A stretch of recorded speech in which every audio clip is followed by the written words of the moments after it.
Assalamualaikum warahmatullahi wabarakatuh. Izin memperkenalkan diri, nama saya Halda Lutfi Azira dengan NIM 121450160.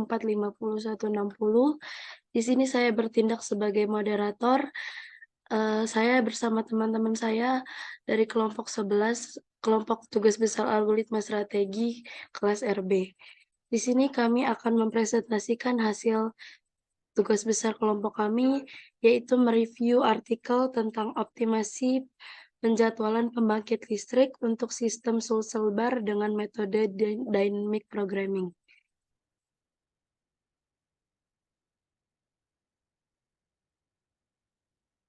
Di sini saya tidak sendiri, saya bersama teman saya yaitu Helmalia Putri dengan NIM 121450100. Yang kedua ada Raditya Riyandi dengan NIM 121450105. Yang ketiga ada Nabila Andika Fitriati dengan NIM 121450139. Dan yang keempat ada Mayada dengan NIM 121450145. Yang kelima ada Devan Lokseval dengan NIM 121450148 dan saya sendiri Halda Lutfi Azira dengan NIM 121450160. Yang pertama di sini saya akan menjelaskan tentang permasalahan yang diangkat dalam artikel kali ini, yaitu penulis ingin melihat strategi apa yang digunakan untuk mengoptimasi penjadwalan pembangkit listrik untuk sistem social bar dengan metode dynamic programming. Di sini dynamic programming sendiri adalah suatu pendekatan pemecahan masalah yang memecahkan masalahnya menjadi serangkaian submasalah yang lebih kecil dan kemudian menggabungkan solusi submasalah tersebut untuk mendapatkan solusi akhir yang optimal.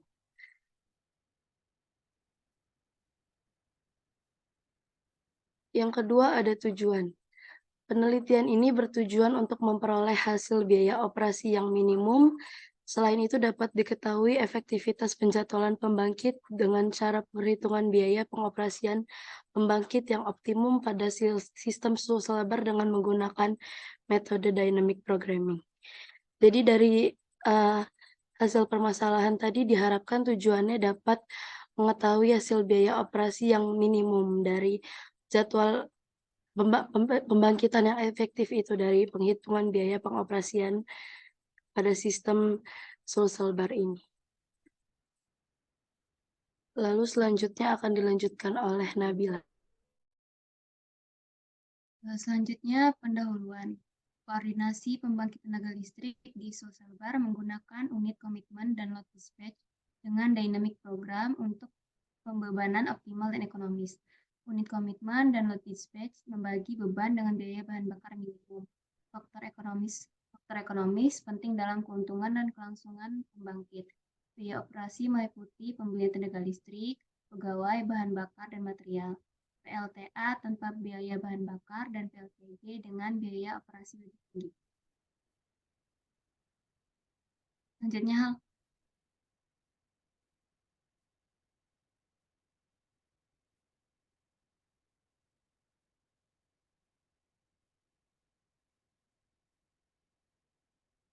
Nah, selanjutnya ini terdapat gambar kurva. Untuk kurva yang A di bagian sebelah kiri itu adalah kurva input-output pembangkit termis. Dan untuk yang di sebelahnya itu adalah kurva input-output dari unit pembangkit hidro.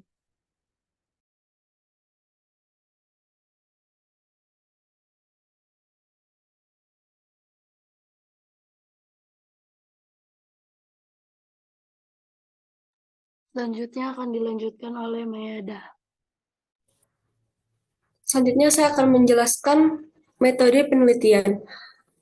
Penelitian kali ini dilakukan selama 5 bulan, yaitu pada periode bulan Maret 2016 hingga Agustus 2016. Lokasi penelitian terdiri dari unit pengatur beban atau UPB di PT PLN Persero, Jalan Letjen Hartasning Blok B, Makassar, dan sektor-sektor pembangkit termal di wilayah social bar. Objek dari penelitian ini adalah dilakukannya penjadwalannya pembangkit listrik untuk sistem social bar yang terdapat di unit pengatur beban atau UPB PT PLN Persero. Next.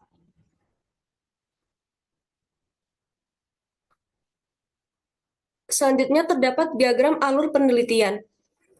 Diagram alur ini dibuat menggunakan logaritma yang dimana step awalnya yaitu mulai. Selanjutnya terdapat step kedua yaitu pembangkit yang akan dioperasikan. Kemudian dilakukannya pengambilan data input-output pembangkit. Selanjutnya, setelah dilakukannya pengambilan data, kemudian dilakukan pengolahan data tersebut. Setelah dilakukannya pengolahan data, kemudian dihitung biaya konsumsi bahan bakar menggunakan rumus yang ada di bawah ini.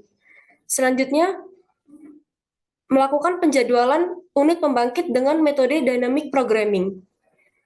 Setelah semua step dilakukannya selesai, kemudian dilakukan evaluasi, yaitu apakah optimasi operasi unit-unit pembangkit sudah optimal. Jika sudah optimal, maka step-step yang di atas itu sudah selesai. Jika tidak optimal atau belum optimal, maka dilakukan step yang dari awal ini, yaitu dari pengolahan data.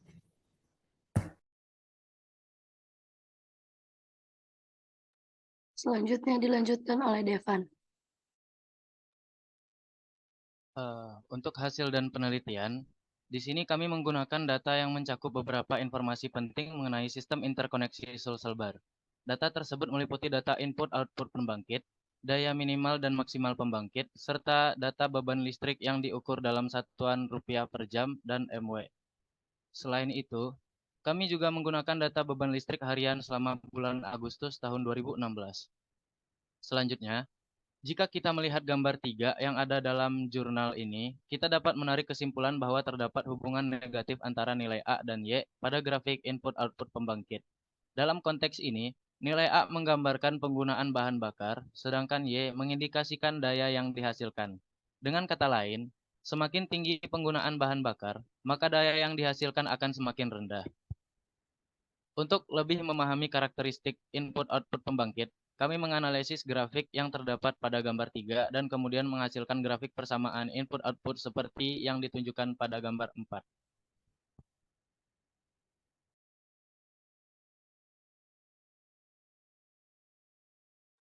Selanjutnya dilanjutkan oleh Helma. Baik, berdasarkan karakteristik input-output pembangkit akan menghasilkan grafik persamaan input-output pada gambar 3 dan 4, yaitu grafik persamaan input-output PLTU bara unit 2, yang mana persamaan input-output pembangkit pada gambar 4 ini menggunakan metode kuadrat terkecil berdasarkan persamaan 1 dan 9.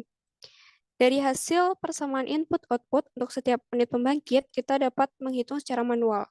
Sebagai contohnya, di sini ada PLTU baru unit 2 pada tanggal 1 Juni 2016, yang mana persamaan input-output yang diperoleh adalah H, yaitu 1.302.987 dikurang 70.323 P plus 0,970 P kuadrat, yang mana pembangkit termal yang akan dijadwalkan dalam tugas akhir ini terdiri dari berbagai pembangkit yang ada di sistem Sulsel Bar dengan harga gas yang berbeda-beda.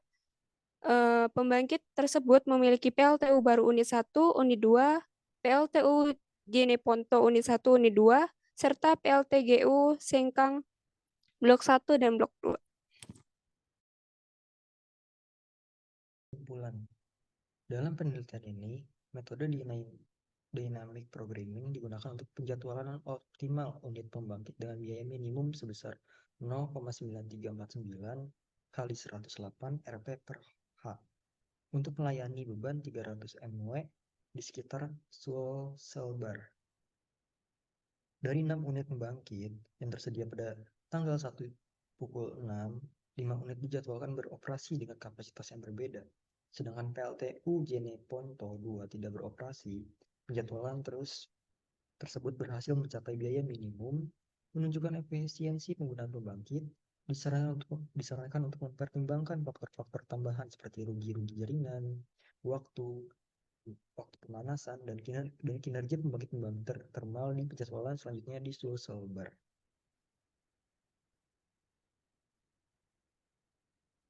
Baik, Sekian, terima kasih. Mohon maaf apabila dari kelompok kami ada kekurangan kesalahan kata. Semoga ilmu-ilmu yang kami sampaikan dan kami paparkan dapat berguna untuk kedepannya dan untuk para baca ataupun para pendengar yang melihat video ini. Terima kasih. Wassalamualaikum warahmatullahi wabarakatuh.